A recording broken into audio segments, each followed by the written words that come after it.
Olá, pessoal, sejam muito bem-vindos no podcast 1818. Hoje nós vamos ter mais uma história incrível, uma pessoa que vai trazer para nós toda a sua experiência espiritual e aquilo que ele atua hoje, que inclusive é uma pessoa extremamente atuante. Eu quero pedir também para você se inscrever no nosso canal, deixar os seus comentários e compartilhar muito o nosso programa. É muito importante para a manutenção desse programa você dar seu like, deixar aqui os comentários, claro, para a gente ganhar mais e mais relevância dentro do YouTube. E para tanto, vamos para mais um episódio. Oi pessoal, tudo bem? Eu sou Ana Clara Lambert, estamos então começando mais um episódio do podcast 1818 e hoje nós temos um convidado muito especial que é o Denilson Mioto. Eu vou pedir para ele se apresentar aqui para vocês que estão assistindo. Então você pode, por favor, se apresentar? Olá pessoal, muito bom dia, boa noite, né? Boa tarde. Boa tarde para todo mundo aqui, né? Muito feliz de estar aqui, né? Essa oportunidade de poder falar com a gente, né? A gente poder falar com todos aí. Meu nome é Denilson Mioto, né? Sou casado, tenho 54 anos de idade, né? Completos.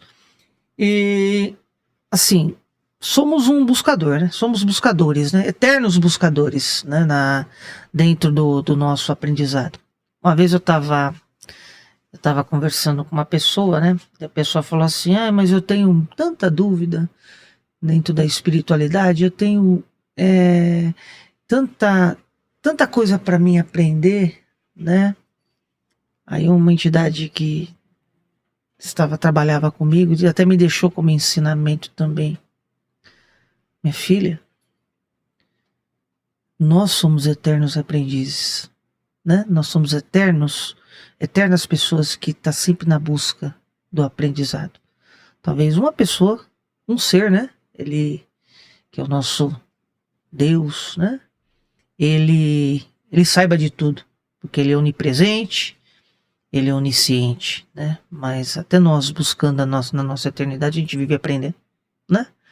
Lógico que nós aqui dentro do nosso plano da Terra, é muito legal a gente lidar com as pessoas, lidar com as situações, porque sempre nessa condição de lidar é que a gente aprende. Eu vou falar depois um pouquinho, mas eu vou até adiantar alguma coisa. Claro, existe um ensinamento que a gente traz do Mikao Usui, que são os ensinamentos do Imperador Meiji, né? Honrai o seu mestre. Honrai o seu mestre. Mas a gente pergunta assim, quem que é o nosso mestre? Aquela pessoa que a gente deve um respeito pleno, né? Aquela pessoa em que a gente está em constante aprendizado? Mas já reparou que às vezes o nosso maior mestre não são essas pessoas, são aquelas pessoas que de alguma forma vai despertar um sentimento diferente de você, ou seja, o amor, seja a raiva, seja qualquer tipo de sentimento e que você não conhece, que você tem que aprender, né? Então, depois eu falo um pouquinho mais sobre essa linha, né? Mas só adiantando um pouquinho, nós temos que aprender, nós aqui, todas as pessoas que estão aos nossos como nosso mestre, né? A gente tem que aprender. Mas vou falar uma coisa bem interessante. Talvez até um animalzinho, ele pode ser o nosso mestre, porque ele é dotado de amor. Um animal, né? O pet que a gente fala, um animalzinho que tá passando na rua, que às vezes está com fome, e você olha e fica quieto, não faz nada. Ele tá te ensinando a cuidar do que é vivo, né? Ele também tá te ensinando. Então tudo, uma planta, né? Também você vê que os orientais, eles têm um cuidado muito grande com as plantas, né? Principalmente quando eles fazem aquele bonsai, né? Isso. Conversar com as plantas, né? Exatamente. Conversar, então, assim, tudo é aprendizado, né? Às vezes as pessoas falam, eu sou evoluído, mas será que é o extremo dessa evolução? Mas a gente vai falando. Bom, ainda assim, né, eu comecei, né? Nasci aqui em São Paulo, né? Sempre na região da Zona Leste. Na realidade, eu nasci na Moca, né? E muito pequeno, morei na região da Vila Prudente, até pelo menos uns 6 anos de idade. E a gente mudou depois para São Mateus. Isso foi em 1976. Estou em São Mateus, principalmente na Vila Esther, desde 76, né? Lá a gente estudou, a gente frequentou escola pública, né? Porque também sempre brincava. Era divertida a infância da gente, por quê? Porque quando nós mudamos, não água de poço e rua sem asfalto. Que maravilha, hein? E o esgoto, ele descia a rua. O que a gente fazia? Jogava a bola, né? Caía na esgoto, batia no chão e continuava. E a gente vê hoje com um cuidado tão grande, né? As pessoas têm um cuidado tão grande com a saúde, com equipamento, né? Vai jogar bola, vai pôr um tênis bom, coloca alguma coisa pra você. Mas, lá na época da gente... A gente não tinha a tampa do joelho, né? A gente estourava a tampa do dedo. E chutava pedra, né? Eu lembro na escola que a gente estudei, né, da mesma escola, que a escola era na rua da minha casa, né? Estudei na escola desde o ano primário, primeiro na época, né? Hoje é o primeiro ano do ensino fundamental, né? Até o primeiro ano do ensino médio na escola. Eu estudei na mesma escola. E era legal porque quando eu estudava de manhã ou à tarde, chegava no intervalo, a gente ia jogar futebol, né? O que era o jogo de futebol? Você jogar uma pedra no meio da quadra e ficar chutando a pedra. Driblando pedra, e ficar brincando. E até bola era difícil ter, né? Na época não tinha, né? Na época não tinha bola. Mas assim, uma coisa, na minha infância, nesse aspecto, dentro da escola, o que me marcou muito foi que naquela época a gente tinha algumas regras, eram fortes essas regras, né? Do respeito à pessoa, do respeito ao mais velho, professor, né? Do respeito ao professor, né? E era muito forte isso. Cantava o hino nacional uma vez por semana, a gente cantava o hino nacional e entrava em fila, né? Eu peguei essa época, né? As aulas que nós tínhamos, né? Depois a aula de educação física, a gente tinha nós tínhamos aula de Organização Social Política do Brasil, o SPB. Educação para o Trabalho, né? Era divertido, era legal, né? Eu sempre tinha naquela ideia, né? Assim, meu Deus, o que eu vou fazer? O que eu vou ser? Faculdade na época eram poucas. Eram poucas faculdades. E caras, né? E caras. Eu lembro que, assim, na São Judas, né? Quando eu terminei, aí eu fui para Santo André, estudei no Amaral Wagner, né? Que era a escola lá na Vila, a gente fala que é no Bangu, né? No bairro do Bangu. Era uma escola já meia que voltada para movimentos sociais, como estava começando na época, né? Meio voltada nesse sentido. Mas de boa também, né? Nada influenciava. O objetivo nosso era estudar. Para ser alguém na vida. Esse era o objetivo. Trabalhava de office boy. Com 16 anos, eu comecei a trabalhar como office boy, né? Muito padrão da época, Muito padrão. E aí tinha aquela música, né? Que a gente falava do Kid Vinil, né? Eu sou boy. Eu sou né? boy. A gente se identificava demais com aquelas músicas, né? E assim, continuamos nessa pegada. Até que nós passamos, né? Eu tentei algumas vezes, né? Em 84 também. E ingressei na Academia de Polícia Militar do Barro Branco, né? Na época já tinha o colegial completo, né? Na época era o colegial, o ensino médio hoje, né? Isso. Eu tinha entrado no curso preparatório de formação dos oficiais. O que era o preparatório? Era o primeiro ano do colégio, quer dizer, eu voltei a fazer o primeiro ano, né? Voltei a fazer o primeiro ano do colégio, mas era 1 ano e meio, pra mim não ia perder muito, né? Era perder muito. Aí fizemos o primeiro ano novamente, aí depois, no final do ano, nós prestamos novamente o concurso, mas já estava lá dentro. Prestamos na época, a Fundação Getúlio Vargas, que fazia o concurso, fizemos tudo bonitinho, né? E conseguimos passar. E aí eu pulei um ano. Daí eu entrei diretamente no ensino, que a gente fala ensino superior, que era o curso, na época, o curso de formação de oficiais, né? Curso de formação de oficiais. Lá no Barro Branco. Lá no Barro Branco. E lá nós fizemos os 4 anos, porque na minha época, minha turma teve ainda 8 meses de quarto CFO, né? Depois voltou para 3º, voltou para 3. Saí formado aspirante em 1992, mas nessa época eu já tinha conhecido a minha esposa Adriana, né? Estou com ela entre namoro e casamento, já vai para uns 35 anos já. Entre namoro e casamento, só casado é 30 anos, né? Aí nós temos 2 filhos, o Rafael e Larissa, né? O Rafael é advogado, né? Meu filho é advogado, atuante, especialista em direito tributário, né? E muito, muito inteligente. Tem a minha filha Larissa, ela seguiu a área aí ela chegou assim, aí é uma coisa muito legal, né? Por quê? Porque meu filho, ele falou, pai, eu não vou seguir, eu até prestei academia, mas eu não vou seguir o Barro Branco, eu vou ser advogado, eu quero ser advogado. Tá. Até porque também, nessa época, quando eu casei com a Adriana, com a minha esposa, e eu comecei a fazer a faculdade de Direito, né, também. Isso foi em 94.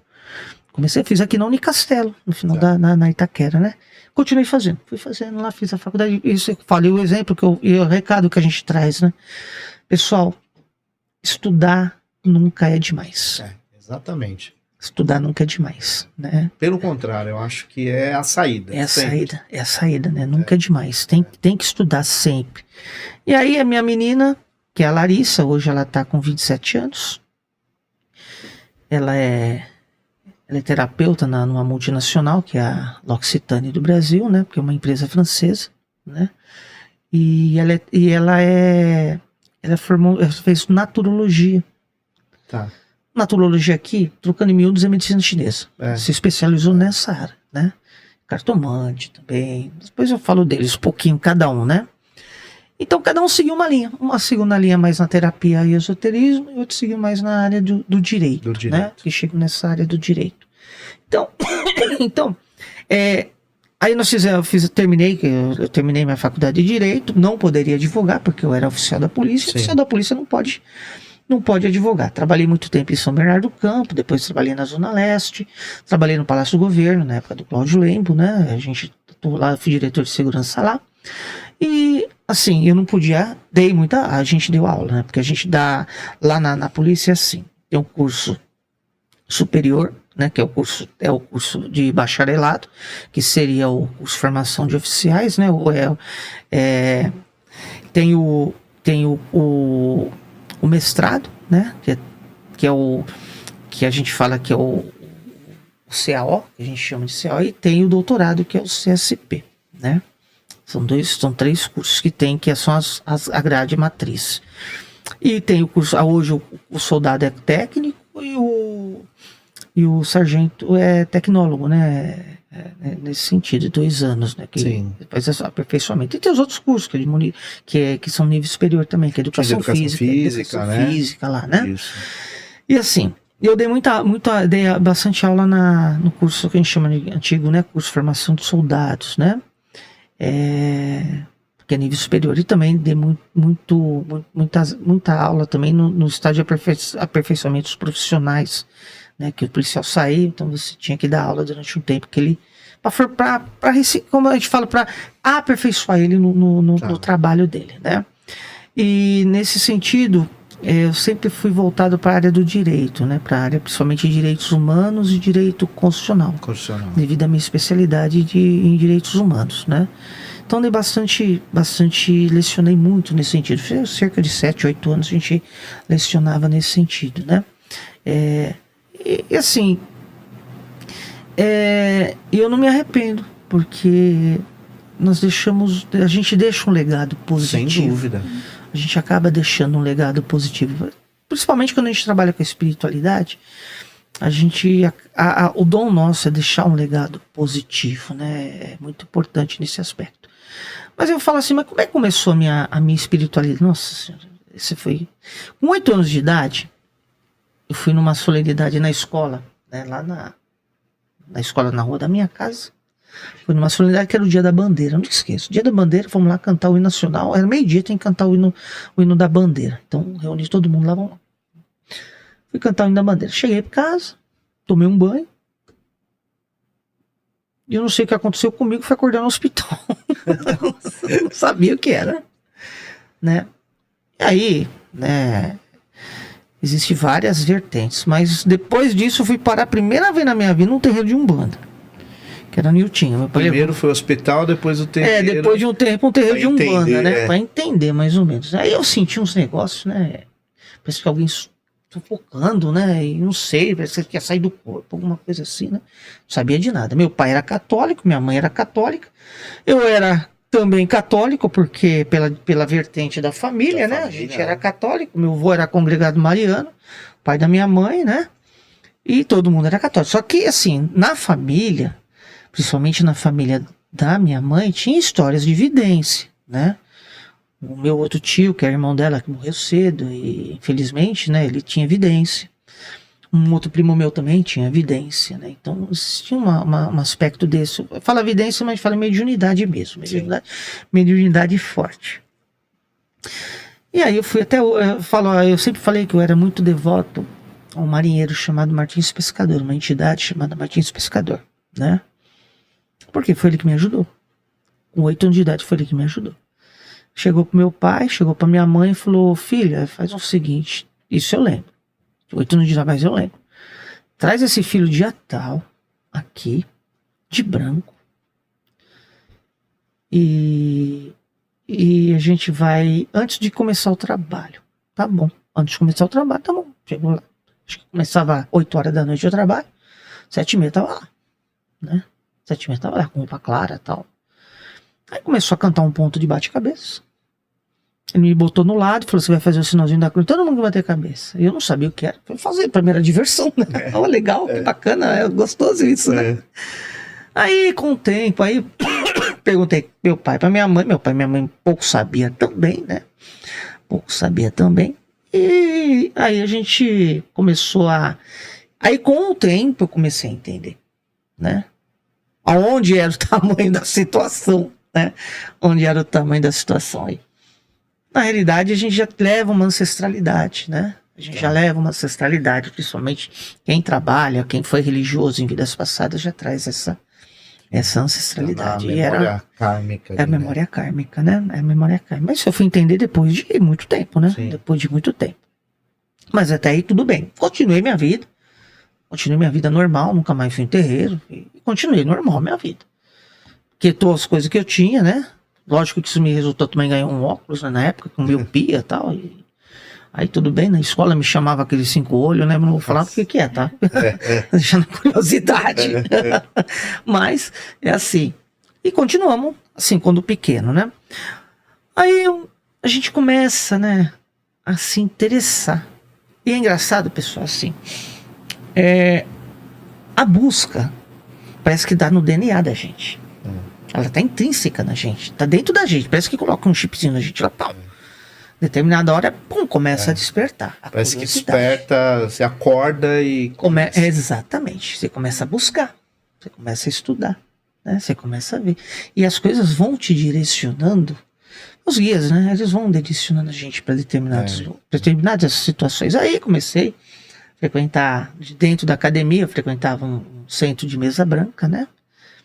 Que na realidade era mesa branca, mas quem atendia eram 3 médicos, né? Também adorava eles, né? Esses médicos espirituais, né? E explicava bastante coisinha, mas não era e a gente foi buscando, né?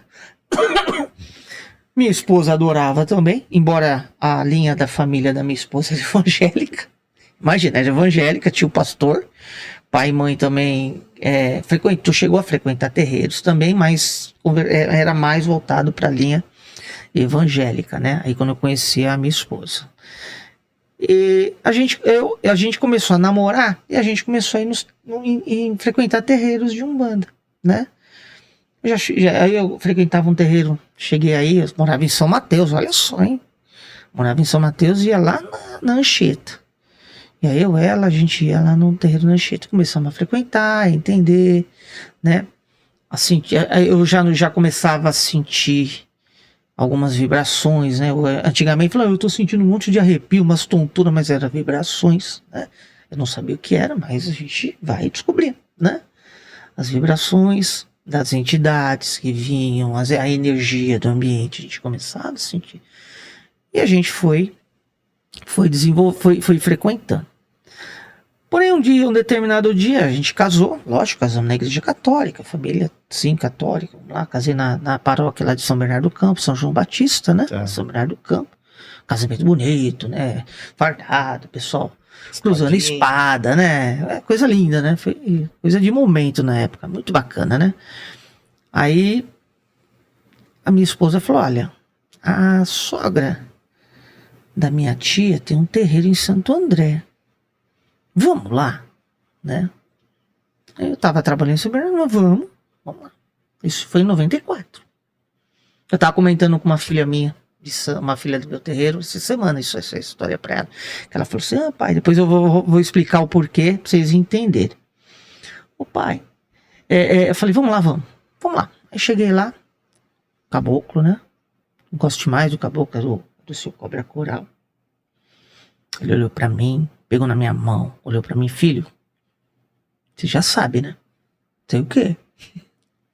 Você tem que ir por roupa branca. Mas o que é por roupa branca? Você tem que estar aqui no meio.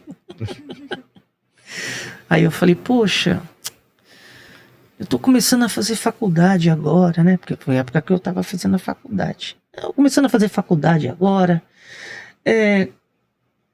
não tenho condições. Começando a sair da academia há pouco, né? Então, eu me formei em 92, em 94 eu casei, em janeiro de 94, e na semana seguinte eu prestei vestibular e passei na faculdade, né? Na faculdade. Ia começar uma jornada, né? De 5 anos. 5 anos. Aí ele olhou pra mim assim e falou, tá, vou te segurar só esse período. Eu vou segurar. Depois eu não seguro mais. Você era jovem ainda, né? Tinha 20, na época 23 anos, 24 anos, né? Novinho. E aí, que é a idade do despertar, né? Que a gente começa a despertar, fazer, né? A gente começa a crescer na espiritualidade. E aí, nesse período, tudo aconteceu. Tudo acontecia. Nasceu meu filho Rafael. 2 anos depois, 1 ano e pouco depois, nasceu minha filha Larissa. E era um barato. Era muito legal. Por quê? Porque a gente tinha brinquedo. Comprava, ganhava brinquedo, tal, nesse período. Aí, bonequinho, aqueles anjinhos do Google, eu lembro até hoje. Nós estávamos deitados lá, tocando o bonequinho. Cantando. Falando lá, a gente falava, né? Ai, Denilson, vai lá, desliga aquele boneco. Eu levantei lá, Adriana, fala, tá sem pilha. Tá sem pilha. Não é uma boa ideia, né? Não é uma boa ideia. Mas era assim, por quê? Porque você tem criança em casa, isso tem vibração de criança, né? Tem bastante coisa. Então parece, e a gente não entendia mais. Nunca nos assustamos com isso, né? Nunca tivemos esse problema de assustar. Aí uma vez contamos com uns parentes nossos, mas que isso aí é mentira, né? Aí veio um carrinho, parou no pé dele, levantou, tá desligado. Falei, pois é assim que acontece. Mas assim, aí continuamos assim, aí continuei fazendo a faculdade, né? Não foi fácil, porque quando você tem o despertar... Conciliar, né? Conciliar e outra, assim, parece que existe 2 coisas na espiritualidade que às vezes as pessoas não se ligam, né? Você aprende pelo amor, você aprende pela dor. As 2 formas, né? E às vezes quando a pessoa começa amanhã eu vou, não, esse ano não. Eu vou ano que vem, não, esse ano que vem não. Aí eu vou outro ano, esse outro ano não. A ideia do tempo, não tem o tempo. Aí a espiritualidade começa a converger a pessoa pra ir, vai fazer o quê? Aí às vezes é pela dor, né? Às vezes acontece pela dor, né?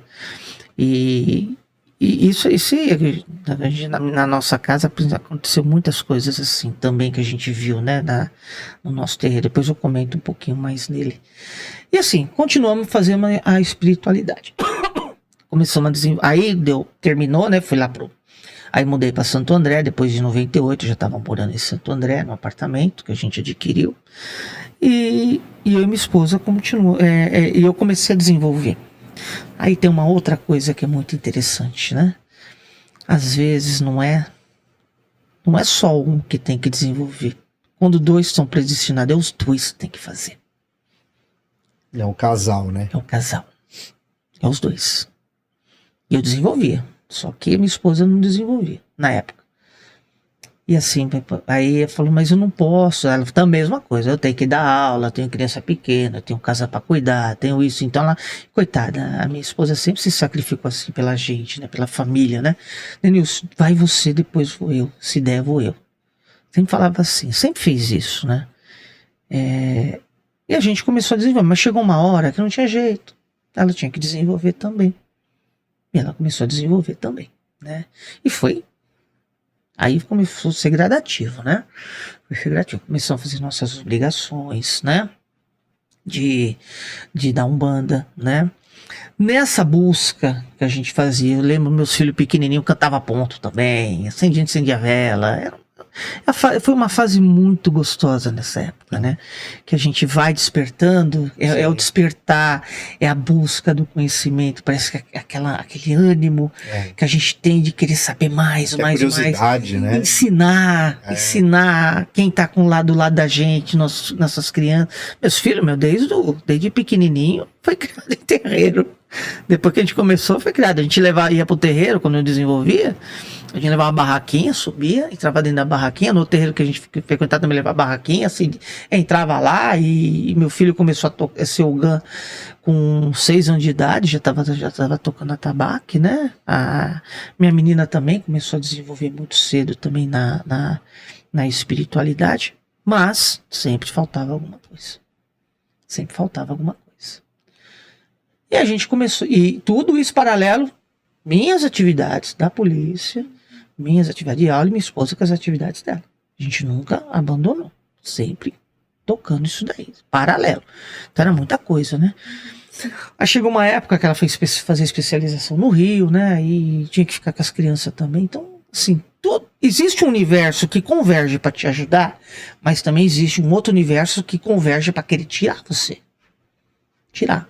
Aí entra naquele aspecto que a pessoa fala, ai pai, eu ia vir no terreiro hoje, mas me deu uma dor de cabeça, me deu um cansaço, né? Me deu um desânimo, começou a chover e eu não consegui. Aí que você tem que ir. Aí que tem que forçar. Aí que você tem que ir. Porque estão forçando para você não ir. Exatamente. É o universo, né? É o universo que existe o universo que converge positivo. E às vezes nem negativo, às vezes é um teste para a pessoa suplantar as suas dificuldades, né? De toda a ordem. Mas assim, aí eu continuei fazendo o meu trabalho, né? Paralelamente.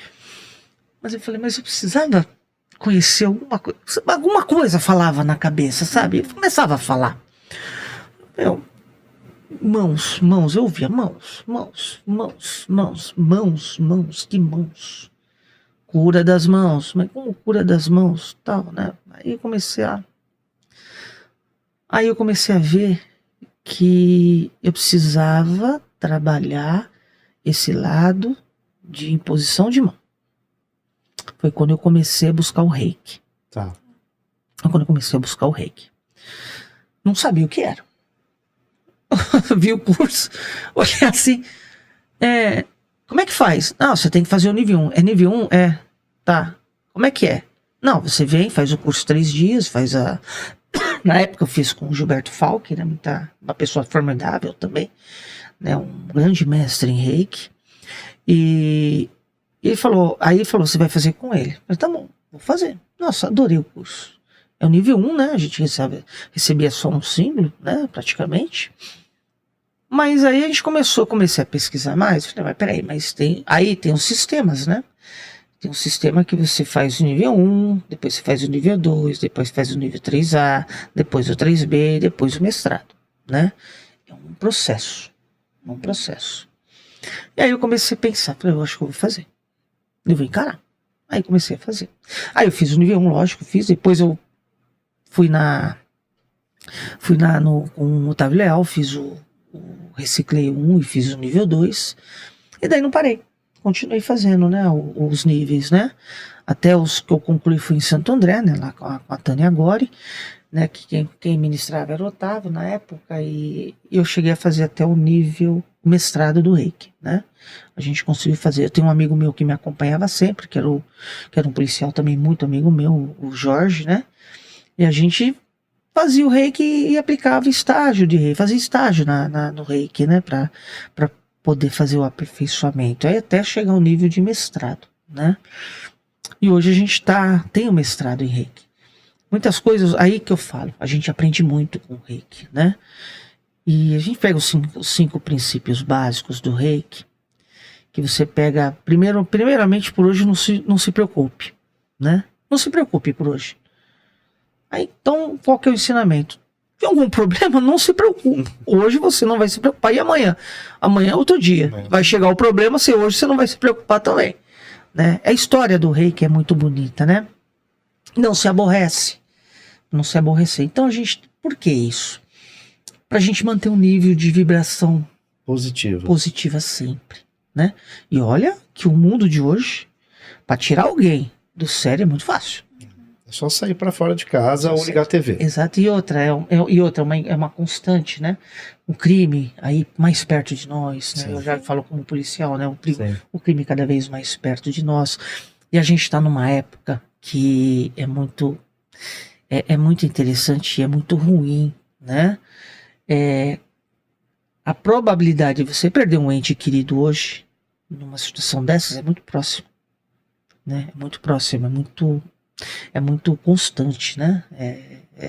E é ruim. Você diz que hoje a internet tá aí, o computador, o celular, você vê tudo pelo celular, né? É constante isso. Então, aí, hoje não se aborreça, né?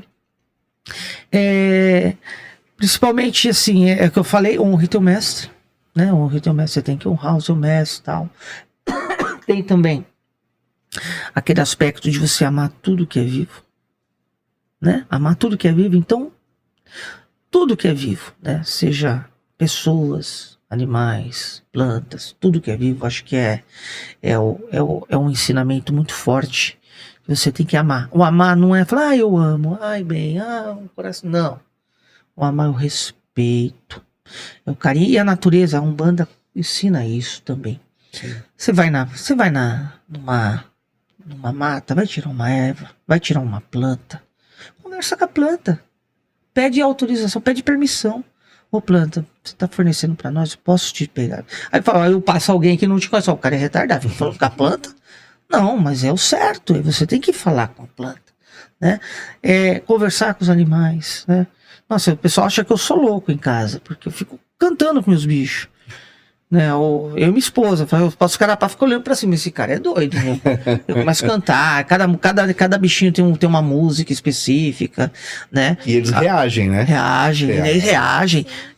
Tô com o meu terreiro aberto lá, quando dá no meio do trabalho, 11 horas da noite, 11 não, 9 horas da noite, me aparece o gato, que ele atravessa do outro lado, ele vem pegar comida e já entra no terreiro, e fica lá pedindo comida pros outros. Os outros já sabem os filhos já sabem que tem que dar comida pra ele. Por quê? Porque a gente conversa, a gente trata, né, o animalzinho com respeito, porque é um ser vivo, né? E outra, ganhar o pão honestamente. Sim. Né? Ganhar o pão honestamente. Essa história aí que eu te falo, a gente conta mais só rapidinho. Mikao Usui mesmo, quando ele começou descobriu, né, a energia do rei, que ele desceu o monte, né? E como eu falei, vou aplicar pra todo mundo. Ele começou a ver com os mendigos, viu que os mendigos melhoravam, né? Só que depois eles voltavam a ser mendigo outra vez. Aí que ele falou, não, você tem que ter valor. Porque o trabalho, né? O trabalho e ganhar o pão honestamente, pra quê? Pra gente dar valor nas coisas que a gente tem. Dar valor nas coisas que a gente faz, né? E mostrar para as pessoas o exemplo que a gente tem que ter, né? E fazer, né? Então, assim, aí eu comecei a buscar o reiki. Gostei tanto que acabei fazendo o reiki xamânico também. Fazendo a parte do reiki xamânico. Tá, aí a minha esposa já estava fazendo as nossas obrigações, né? E tava...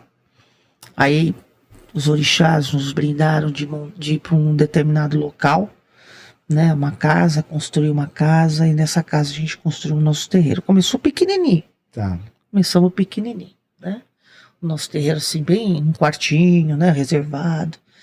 Depois foi aumentando para uma sala maior, né? Hoje nós somos 100 metros quadrados. Nossa. De terreiro, devagarzinho. de terreiro, né? Vai indo, né? Mas assim, tudo tem um começo. Por quê? Porque as entidades cobravam a gente. Os guias cobravam. E não é assim, não é vir e falar, ó, você vai montar. Não, eles começam a falar, vocês vão ter a casa de vocês. Vocês precisam, né? Vocês têm que fazer. E a gente vai ouvindo, né? Vai ouvindo. Aí montamos a nossa casa, tudo, meus filhos com a gente. Hoje meu filho é ogã da casa, mas ele é pai de santo também. A minha filha é mãe de santo também, né?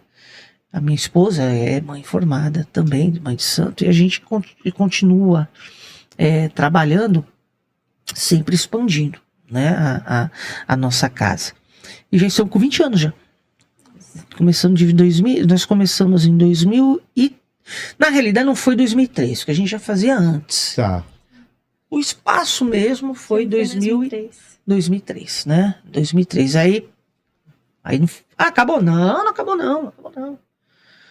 Aí começaram a falar pra mim, ancestralidade. Falaram, mas candomblé, eu não conheço nada de não, ancestralidade é Umbanda. Vamos lá, vai ter que fazer, vai ter que procurar. Aí o que aconteceu? Acabei virando mestre juremeiro. Hoje tocamos catimbó também. Fazemos catimbó. Isso, eu sou juremado desde 2004 pela DEA, né? Rita de Cassandré. Né? Eu juremado desde 2004 pela região do Amazonas, tal, né? Que a gente eu sou desde 2004 e a gente faz o catimbó também, que é ancestralidade, né? E é gostoso você ver os mestres vindo, né? Quando a gente faz uma mesa de chão, um mestre vinha aqui, o outro mestre vinha aqui, os mestres se interagindo, né? Cuidando das pessoas, trabalhando e você sentindo isso daí, né? Vendo essa situação de trabalho, né? Em si. Mas aí, continuando. Aí fomos lá, nós fizemos a mesa, né? A mesa de chão, fizemos o nosso terreiro e continuamos trabalhando, né? E aí nós trabalhamos assim, começamos a trabalhar todo sábado, depois tivemos que reformar o terreiro, né? Então para reformar, depois de um tempo, né? Em 2015 mais ou menos, nós tivemos que dar veio espaço maior para nós, e eu pedi autorização, falei, eu preciso construir espaço. Eu falei, você tem um ano, 365 dias, certinho. Comecei numa data num ano, no outro na mesma data, estava sentando o último piso, eu e minha esposa, colocando um por um. Já fazendo tudo, né? Já fazendo as firmezas, e hoje a gente tem esse espaço graças aos nossos orixás trabalhando, né? Mas assim, quando a gente fala que a gente tem esse trabalho, né? Que a gente exerce esse trabalho, é tudo uma engrenagem. Toda uma engrenagem. As engrenagens, elas têm que se encaixar certinho, né? O grande problema da Umbanda, né? O grande problema das religiões de matrizes africanas é o aspecto da união, né? Da união. E às vezes eu coloco algumas coisas nos meus status, né? Falando sobre isso, né? Por exemplo, o meu axé, a minha vida, o meu trabalho espiritual de Umbanda, ele não é o melhor que o trabalho espiritual de Umbanda da casa de outro pai, que não é melhor da casa de outro pai. Todos os trabalhos, eles são bons, todos eles se complementam, né? Então não existe axé melhor. Às vezes o que a gente vê, muitas vezes, por exemplo, na minha casa, nós não cobramos ninguém paga nada, né? Lá é tudo gratuito, né? A gente se reúne, os filhos vêm, uns traz uma comida para comer no final, outro traz charuto, outro traz vela, né? E a gente sempre mantém, né? Mantém lá. E todo mundo trabalha por amor, porque gosta, né? Eu também não condeno, até o próprio doutor Micalço falava dentro do reiki, né? Também não vejo porquê do axé, a pessoa fazer, ou cobrar, isso é dela, não é nosso, né? Não é meu. Eu também não critico. Isso é um problema da pessoa, né, do axé dela. E isso, assim, a gente percebe que a união, o trabalho de Umbanda, o trabalho das religiões de matriz áfrica, eles precisam ser mais unidos, né? E aí comecei a trabalhar nesse aspecto, comecei a trabalhar falando sobre a ética, né? Falando sobre a ética, sobre o respeito, sobre a moral, né? Porque muitas vezes o que falta em algumas situações são conhecimento. Eu não gosto de igreja evangélica, mas você já foi numa igreja evangélica? Gente, a gente sofreu muito preconceito. Mas o fato de eu sofrer preconceito não quer dizer que eu vou ficar parado, eu sofri preconceito, eu não consigo evoluir porque eu sofro preconceito. Não é assim que funciona. Não é dessa forma, né? A gente tem que seguir o nosso caminho. A gente tem que ter objetivos no nosso caminho. E esses objetivos, eles têm que ser suplantados independente de situações adversas, né? Independente de situações adversas. Então aqui que eu falo, muitas vezes, por exemplo, na minha família eu sofri muito preconceito, eu e minha esposa. Por quê? Porque vocês são, como é que é os termos que eu já escutei? Vocês estão mexendo com isso daí? Vocês estão mexendo com isso? Religião de baixa frequência? Peraí, o que é baixa frequência? Peraí, eu que tentei entender, né? O que é uma baixa frequência? Sua vida não vai pra frente por causa disso. E aí a gente começa a ver que às vezes os preconceitos, eles existem porque a própria palavra fala preconceito, paradigma, né? E se você não quebra um paradigma, se você não quebra um preconceito, a pessoa vai ficar com essa ideia de que o que ela não conhece é ruim e suplanta o que ela conhece em relação àquilo que ela não conhece. Não é verdade? Suplanta isso. E isso daí eu já não vou chegar nem... Posso até falar que chega beirando a pobreza de espírito da pessoa, né? Pobreza de espírito, falta de evolução, falta de conhecimento, né? Uma vez, assim, que nem a gente fala, às vezes, uma pessoa bateu na minha casa, vai entregar um panfleto da igreja dela, né? Mas um panfleto é aquelas que batem no domingo lá aqui, pra entregar. Aí eu desci com o meu. Eu não posso pegar, para também. Você não vai pegar, não pegou o seu não, também. Aí ela ficou sem graça, pegou dela, né? Mas assim, às vezes também as pessoas elas passam pelo terreiro, dá o sinal da cruz, tudo é a ignorância do ser humano, é a ignorância do homem, né? Porque assim, uma coisa que você faz, que você se sente bem, a religião, eu sempre falei para todo mundo, tá? Quando a gente fala de universalismo, né? Sim. A gente fala assim, a religião, ela é uma sintonia de rádio. Você é o Daio lá, da sintonia. Você entrou até na própria religião fala, eu adoro Umbanda, mas eu vou num determinado terreiro, eu não me sinto bem. Talvez a energia que gira lá não te faça bem. Porém, eu fui no outro, me fez bem. Eu ia na igreja evangélica, cheguei aí, igreja evangélica, eu sentia dor de cabeça. Mas eu nem por isso eu falava, porque a energia aqui é ruim, não, talvez, porque a minha sintonia ali não estava coadunando com o local, né, com o local. E aí a gente acaba buscando, né, buscando um espaço adequado. Mas o que pega muito hoje, é o que eu já falei agora, é a ignorância do ser humano, né? É o medo do desconhecido, né? É o medo de não de não querer, e às vezes não quer que a outra pessoa vai também, né? Às vezes não quer. E assim, seja eu adoro. Nossa, se você falar pra mim se eu gosto de um centro, eu adoro um centro kardecista. Adoro, né? De ir, de ver, né? Eu adoro um xirê. Nossa, a coisa mais gostosa que tem é você no xirê. Eu não vou falar a verdade.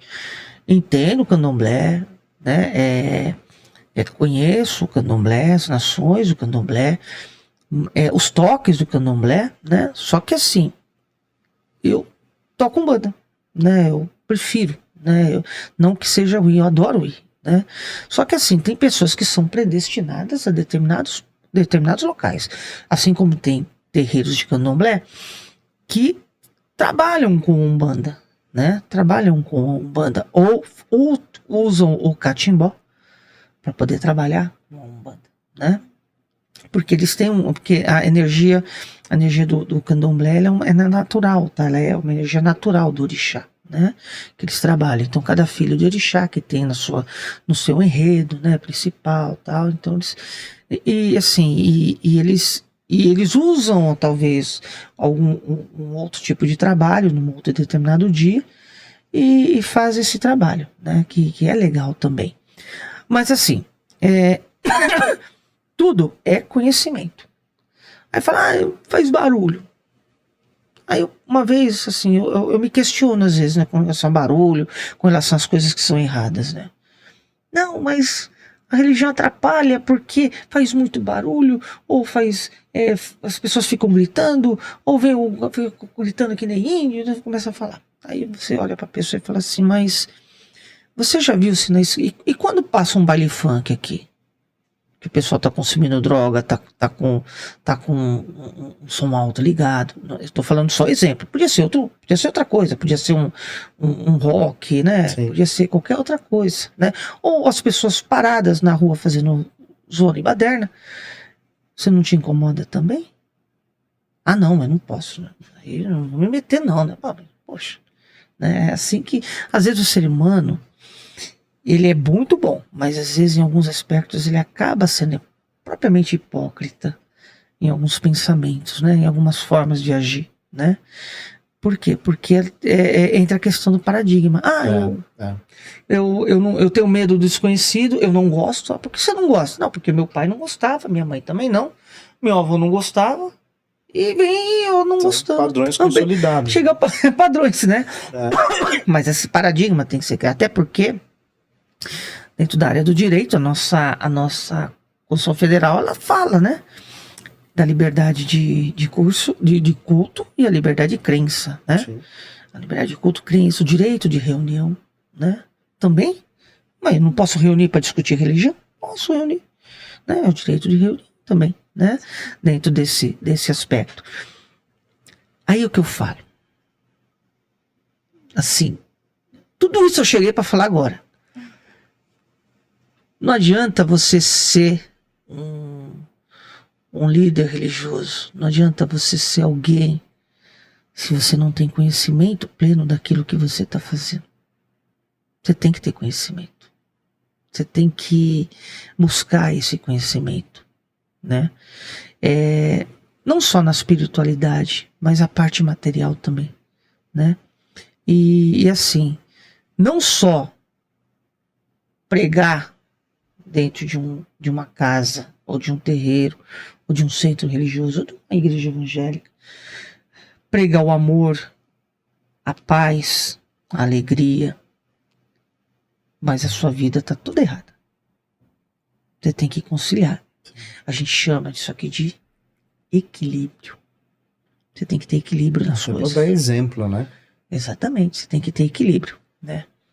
Aí uma vez uma filha falou, pai, mas eu não me acerto em determinada casa. Eu falei, olha, para você começar, para você escolher uma casa, uma igreja eu não digo porque o padre já é formado, então já, né, aí você vai ver só a parte da conduta, né?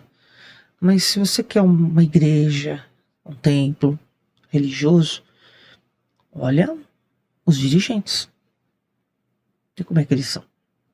Tô falando mal de ninguém, só tô falando da vida de cada um, né? Às vezes a gente jogava búzio pra outras religiões também, né? E umas perguntas que, pelo amor de Deus, mas a gente fazia, né? A gente joga. E assim, então a gente tem que ter esse equilíbrio, né? Tem que ter esse equilíbrio. Esse equilíbrio em todos os sentidos, né? Seja no aspecto financeiro, seja no aspecto moral, seja no aspecto ético, né? Seja no aspecto de respeito ao ser humano, né? Respeito às pessoas. Na minha casa eu não corto. A gente faz o corte, ovulação, ou agé, né? Eu não uso, não faço. Por que eu não faço? Eu não faço porque é uma opção minha.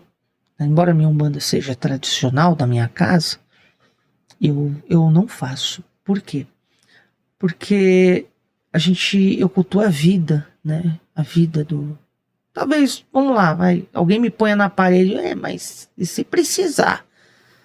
De repente, se a pessoa estiver entre a vida e a morte, de acordo com uma licença, a gente pode até fazer, mas não é a minha opção, né? Não é a minha opção, né? E às vezes tem que fazer as coisas certas, né? Fazer as coisas, não ficar... Eu vejo também muitos curiosos, né? Que, vou abrir um terreiro. Pra quê? Não, vou abrir um terreiro porque vou cobrar mensalidade, vou criar um grupo de pessoas, vou cobrar mensalidade e vou ganhar dinheiro com isso. Não.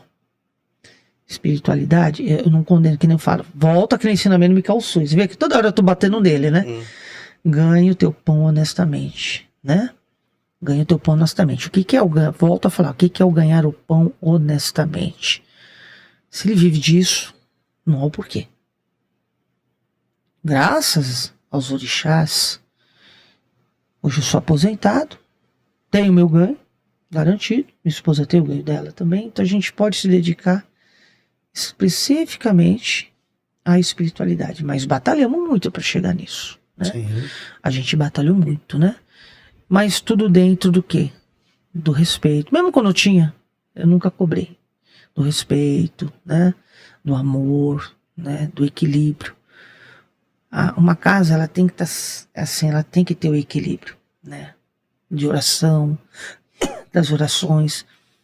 Uma cigana da minha esposa, ela sempre falou assim, né? Quando você se sentir mal, ou a pessoa, ela tiver ruim, né? A pessoa te fizer mal, não deseja mal para ela. Fala assim, envia a plenitude do meu amor, para que juntos possamos ser felizes, né? É isso aí. Às vezes a gente tem que ensinar, né? A gente tem que ensinar as pessoas a serem felizes, né? A serem felizes da forma como elas querem ser felizes, né? Tem que ensinar. E esse ensinamento você busca como? Você busca através da paciência, da tranquilidade, né? E às vezes tem umas pessoas em cabeça dura, mas uma hora a pessoa pega. Já aconteceu assim, quando você vem ver a pessoa fala, vai no terreiro, eu quero que determinada pessoa se apaixone por mim. Isso é assim, vira a cabeça. Mas e o seu amor próprio? E o seu amor próprio, como é que tá? Onde tá? O que faz? Pode, existe magia? Existe. Não faço, né? Sei fazer? Sei, mas não faço. Por quê? Porque não existe feitiço maior do que o amor. O amor, ele quebra qualquer coisa. Já ouviu o ditado do amor de mãe? Já ouviu o ditado do amor de mãe? O amor de mãe, ele sara, ele faz tudo. Cura, né? E ninguém é de ninguém, né? Ninguém é de ninguém, nem a gente é dono da gente. Quando a gente morrer, isso aqui fica, a gente que vai. Na verdade, ninguém é de ninguém, né? Então, é assim, quando a gente... Nossa, eu tô falando e tá... O tempo tá indo. Nem percebe. O tempo tá indo. Nem percebe. E assim, aí que eu falo, tudo isso que eu falo pra vocês são experiências adquiridas, né? São experiências que a gente foi vendo, que a gente foi adquirindo, que a gente foi buscando, né? Tive uma época que eu estava desenvolvendo o terreiro. Aí eu falei, eu tô lendo tal livro. Não é pra ler nada. Como não? Não, você vai aprender com seus guias. É verdade. Uma coisa que me fala, é verdade. Você vai aprender, quando a pessoa começa na espiritualidade, ela vai aprender com seus... Eu falo guias, né? Mas eu vou falar num aspecto geral do universalismo. Vai aprender com seus mentores. De uma forma ou de outra, ele vai te levar para o conhecimento. Isso aí não tem vamos dizer na gíria, vai, hipnote. Não tem hipnote, você vai aprender, né? Mas o ensinamento através de livros ou através de cursos vai te deixar seletivo. Porque você vai saber o que é certo e o que é errado. Entendeu? Vai te deixar seletivo. E assim, a seletividade, ela é interessante por quê? Porque você começa a questionar, mas por que isso aqui? Por que tá fazendo esse tipo de magia? Tô fazendo isso, não, mas qual o objetivo disso? E a vela? Por que você acende a vela? Antigamente, a vela preta é pra Exu, vela vermelha é pra Pombagira, preta e vermelha, vela pra... Mas você pode acender uma vela branca pra Exu? Pode. Depende da energia que o seu Exu trabalha. Ou a magia que ele quer usar. Eu tô falando de Exu porque tô dando exemplo. A magia que você vai usar, né? E uma vela branca acesa, uma oração para determinada pessoa, numa igreja, mal intencionada, prejudica mais que uma vela. Se a pessoa estiver fraca. Né? É assim. Às vezes as pessoas falam, que lá só faz macumba, só faz assim de vela. Não, se você... Aí a pessoa vai na igreja. Chega lá, chega pra amiga. Você tá vendo aquela mulher lá? Com beira vela. Aí, papá, né? Começa a falar. Né? Começa a falar assim. Mas... Você viu? Você viu lá? Passei lá, tinha um monte de vela. Mas, peraí, quando você passa um tempo, seja evangélico, seja católico, seja... Sim. Você passou toda aquela casta que você tem, que você carrega, fica pra fora. Quando você sai, você não pega lá de volta, você vai embora limpo, renovado, bem, né? Esse é o objetivo de uma igreja, de um templo, né? De um trabalho, esse é o objetivo. Mas, às vezes as pessoas, elas não praticam aquilo que... Isso tá, não tô dando mais até na Umbanda também, sim, no Candomblé, não praticam aquilo que faz, né? Não é essa prática, né? Porque... A prática, a autocorreção, ela é constante. Às vezes nós mesmos, seres humanos, devido à energia do plano, a gente fala, nossa, meu, aqueles caras que estão matando, nós somos filhos das mães, mas por que não morre também, né? Você começa a pensar. Por quê? Por causa do plano, né? Da forma como o plano atua, né? Que às vezes influencia também, né? Mas é gostoso a gente ver que, que tudo isso, gente, compensa. Tudo isso compensa. O ensinamento, o aprendizado, né? E assim, hoje eu tô aprendendo com vocês. Todos vocês, eu tô aprendendo com todo mundo aqui. Mas também tô ensinando alguma coisa, né? E assim, é uma troca, né? É uma constante. Troca, é uma troca constante, né? E outra coisa que eu falo, né? Que tudo que a gente tem que ter, o que? Humildade. Humildade, saber assim, né?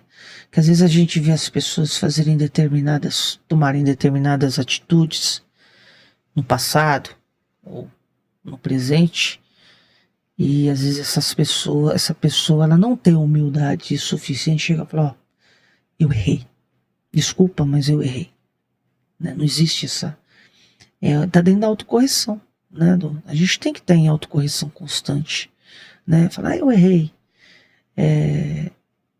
e pedir desculpa. Mas falar, não peço desculpa nem. Não peço, mas porque raio de ser humano, que raio de espiritualista você é que não pede desculpa? Fala, eu errei, eu fiz isso, eu fiz aquilo, eu fiz só meia culpa. A gente tem que fazer a nossa meia culpa também. Eu também não sou perfeito, erro, Ela erra, você erra. Todo mundo erra aqui. A gente não é perfeito, a gente tá aqui para aprender. Aí volto no baiano. Filha, só uma pessoa. Aí fala, nossa, é bom, filho. Só uma pessoa e é perfeita. Só ela é onipresente, onisciente. Nós aqui, mesmo espírito, somos aprendizado, né? Sim.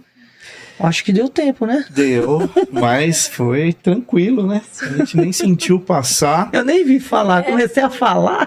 Mas é assim mesmo, é natural. Agora, é tradição a gente fazer uma pergunta, a sua definição, dentro da sua perspectiva espiritual, de Deus e tempo.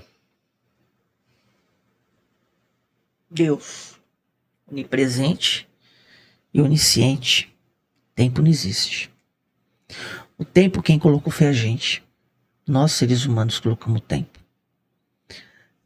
No espaço e na eternidade. Existe tempo na eternidade? É infinito, né? Não tem tempo. O tempo foi nós que colocamos. O homem, a sociedade, né, em si, ela coloca o tempo para definir tudo, né? Mas pra gente fazer, pra gente ter as nossas metas, né? Mas na espiritualidade não tem tempo. Eu falei, você já vem com o registro anterior, né? E ele desperta com 8, com 10, com 15, ele vai dizer, não tem o tempo para lá. Para a espiritualidade não existe, né, o tempo. Isso. E Deus é onipresente, né? Onisciente. Está em E tudo. amor, né? E amor. Está em tudo. Tá em tudo. Pessoal, quem assiste 1818 já conhece a Lute Benedetto e tenho certeza que já entrou no site para conferir todas as velas incríveis que a Lute produz. Mas, vocês também já sabem, nós temos então um aroma exclusivo do podcast 1818. Então eu já agradeço mais uma vez a Lute por essa parceria, por sempre pensar nesses aromas que combinam tanto com o nosso podcast. E eu vou pedir pro convidado para deixar a sua mensagem final. Algo que você gostaria de ter falado durante o programa, uma mensagem direcionada para o público mesmo. Pessoal, eu agradeço a todos aqui, né, a oportunidade que para mim foi um aprendizado, viu? Foi um aprendizado. E assim, nunca, é o que eu peço para todos, assim, deixo um ensinamento, assim, a gente nunca deve esquecer dos nossos sonhos. E sempre ouvir aquela vozinha boa que fala dentro da nossa cabeça, né? Às vezes as pessoas, elas estão assim, meia triste, né? Mas tem uma vozinha lá falando assim, olha, você pode até estar triste, mas Deus te reserva uma coisa boa para você e não tem o tempo para isso, né? Vai vir no tempo certo. É isso. Esse é o recado. Eu agradeço demais aqui o pessoal, né? Todo mundo aqui. Muito bem. Tá? E a gente tá aí sempre E à você disposição. quer deixar o endereço do seu, Sim, do seu terreiro, da casa? Nossa casa lá é o Núcleo Umbandístico São Miguel Arcanjo, tá? Nós funcionamos todas as sextas-feiras. Fica na Avenida Mendonça Vasconcelos, 204-208, né? É um núcleo. Você vai ver o banner lá, tem um banner com um anjo, com São Miguel Arcanjo, né? Xangô e Yansan é a casa de Xangô e de Yansan. Xangô da minha linha e Yansan da linha da minha esposa, né? Trabalhamos todas as sextas-feiras a partir das 20 horas, né? Legal. Sexta-feira agora, né? Agora, depois da sexta-feira agora, amanhã, depois de amanhã faremos Preto Velho, né? A gente trabalha com Caboclo, Preto Velho e Exu, né?